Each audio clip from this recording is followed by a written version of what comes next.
Elon Musk wants you to stare at the fireworks, to marvel at the dancing flames beneath his rockets, to lose yourself in the spectacle of human achievement. But if you pull your eyes away from the light show for just one moment, you'll notice the shadows where the real work is being done. This isn't a story about space exploration. It's about escape. Not for you, not for your children, for them. The select few who've already begun packing their bags for Mars while the rest of humanity sleeps.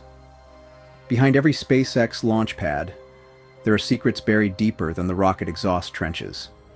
Secrets about military contracts disguised as civilian missions. About worker exploitation hidden beneath polished stainless steel. About global surveillance networks being constructed right above our heads while we scroll through the latest launch live stream. The colonization of Mars isn't some noble humanitarian effort. It's the ultimate gated community. A billionaire's bunker with an interplanetary view. And you're not invited. They'll tell you this is about preserving humanity. But look closer. The fine print reveals a different plan. Genetic screening for colonists. Corporate-controlled legal systems in orbit. Autonomous weapons platforms disguised as communication satellites. While you worry about climate change, about war, about making rent, the architects of this new world order are already halfway to their lifeboats. And they're not looking back. This is the truth SpaceX doesn't want launched into the public consciousness. That when the rockets leave Earth's atmosphere, they're not carrying the hopes of humanity. They're carrying the people who gave up on humanity. The question isn't whether we can reach the stars. The question is, who gets left behind in the darkness?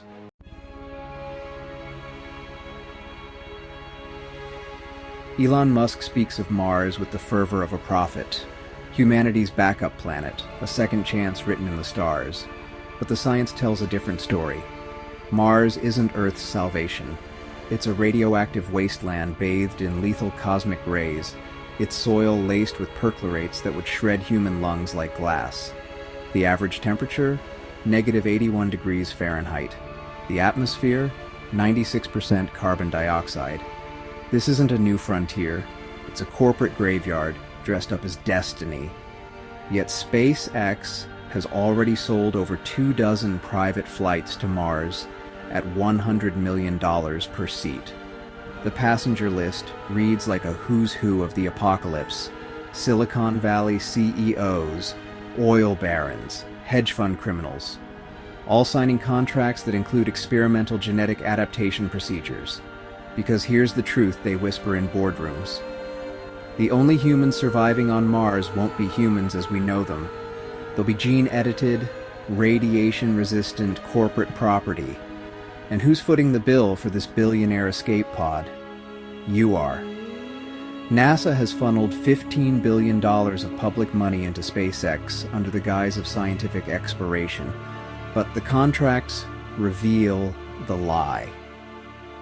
Article 14B of the 2023 funding agreement grants SpaceX exclusive rights to all non-governmental Mars infrastructure, meaning the labs, the habitats, even the oxygen factories become Elon's private fiefdom.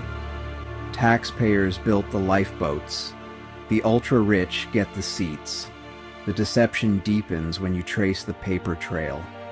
Internal SpaceX memos obtained by The Intercept refer to Mars as Galtie's Gulch 2.0, a reference to Ayn Rand's fantasy of capitalist utopias free from regulation.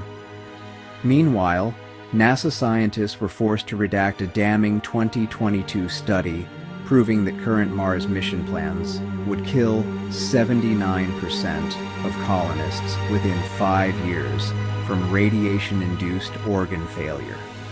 The document was buried under national security claims, Musk's ultimate con, convincing the world that Mars is about preserving humanity, when it's really about replacing humanity.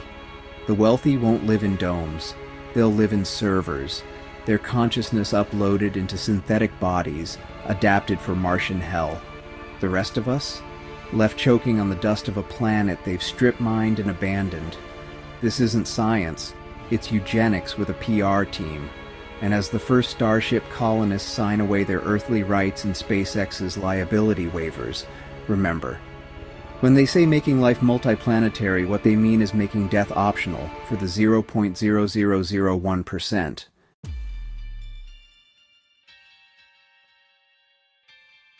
The rockets shine, the workers break.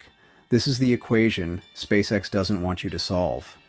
Behind every revolutionary launch are human beings treated like disposable circuitry in Elon Musk's machine. Former engineers describe shifts stretching 96 hours, without sleep. Supervisors handing out Adderall like candy to keep bodies moving. When a technician collapsed from exhaustion at the Hawthorne facility in 2021, internal emails show managers debating whether to call an ambulance. Not over concern, but because a 911 response triggers OSHA reporting. The worker was carried to the parking lot and told to Uber to urgent care. No record, no liability, just another erased casualty of Musk's hardcore ethos.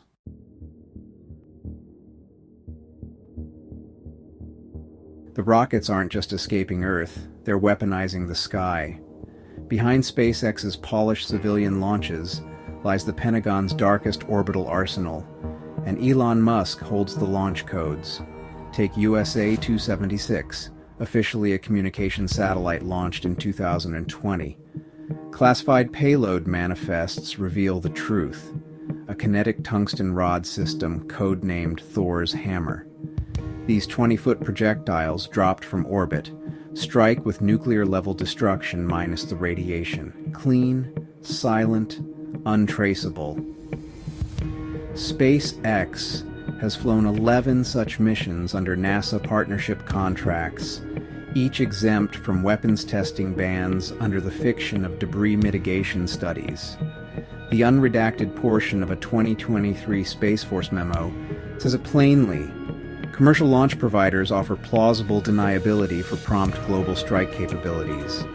But the real masterpiece is Starlink, not internet for the masses, a 42,000 satellite surveillance grid watching you blink. Each unit carries NVIDIA AI processors capable of facial recognition from 340 miles up, biometric scanners that identify individuals by gait and heartbeat signature, and cross-agency data sharing with ICE, FBI, and MI6 via public safety partnerships. The 2022 Pentagon leak confirmed it. Starlink satellites tracked a Russian general's Tesla through Crimea by its tire tread pattern, then relayed coordinates for a missile strike. Musk called it a lucky accident. Defense contractors call it Phase 1. Then comes the weather warfare. Starlink's 4.2 GHz frequency arrays are identical to HAARP's ionospheric heaters, the same technology the military used to black out Caracas during the 2019 uprising, divert Hurricane Dorian away from Mar-a-Lago in 2021, and trigger artificial droughts in Syria, as noted in the 2020 UN Climate Report Appendix D. A former SpaceX propulsion engineer described the system's dual use in leaked audio. You want internet in Sudan? Cool. You rebel against a US-backed regime? Suddenly your village gets atmospheric interference during harvest season. This is the end game. A private corporation controlling who communicates, who eats, who lives under clear skies. The rockets were never about Mars. They're about turning low Earth orbit into a corporate battle space, with Elon Musk as both arms dealer and warlord. The final frontier isn't space. It's the moment you realize the satellites above aren't connecting you. They're caging you.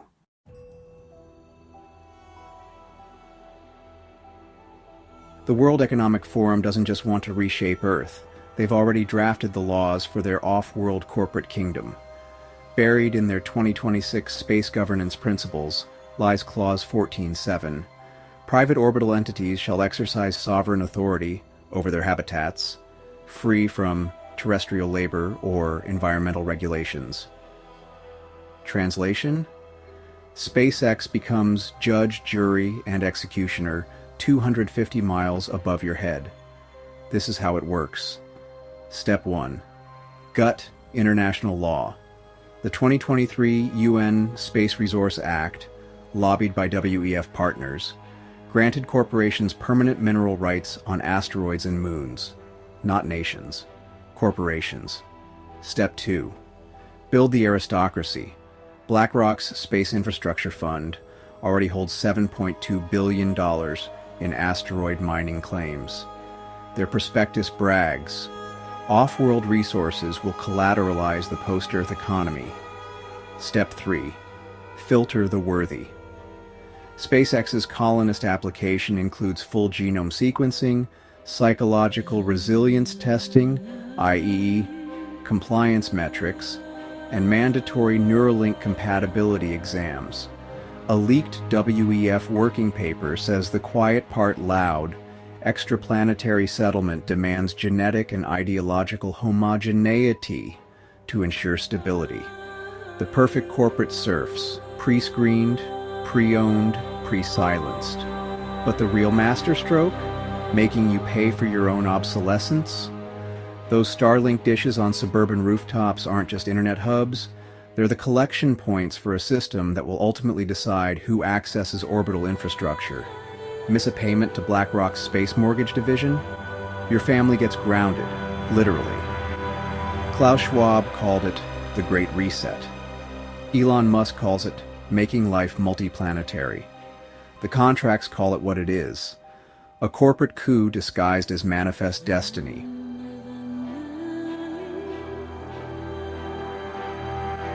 The emails never lie. Buried in Elon Musk's 2022 subpoenaed correspondence, one line says it all. Mars governance will require enlightened absolutism. Democracy doesn't scale. The translation? You weren't invited to the future. This is the final sorting. The WEF's own interplanetary social impact assessment divides humanity into two castes. Pioneers, genetically optimized, AI integrated, holding SpaceX-issued orbital citizenship.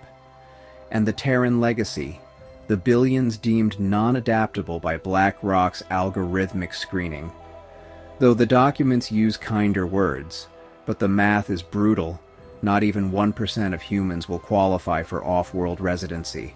The rest, designated as earthbound stewards, a bureaucratic euphemism for permanent underclass, left to mine lithium for Starship batteries, tend automated fusion reactors, and breathe the filtered smog of a planet these pioneers drained and abandoned. But the true horror lives in the footnotes. SpaceX's planetary contingency protocols, accidentally uploaded to a Pentagon server last July, outline resource reallocation thresholds. The moment when orbital food shipments cease, medical supply rockets stop descending, and Earth becomes a self-liquidating asset. Musk's engineers have a dark joke about it. The Great Filter isn't alien extinction, it's the elevator door closing, and when the last starship leaves, you'll still see their lights in the sky. Starlink satellites will keep buzzing overhead, enforcing digital curfews, rationing bandwidth, ensuring no angry mobs disrupt the mining drones, scraping the last valuable grams from Earth's corpse. This was never about saving humanity. It was about judging humanity, and finding nearly all of us wanting. The rockets overhead aren't crossing the frontier. They're drawing the border, and you're on the wrong side.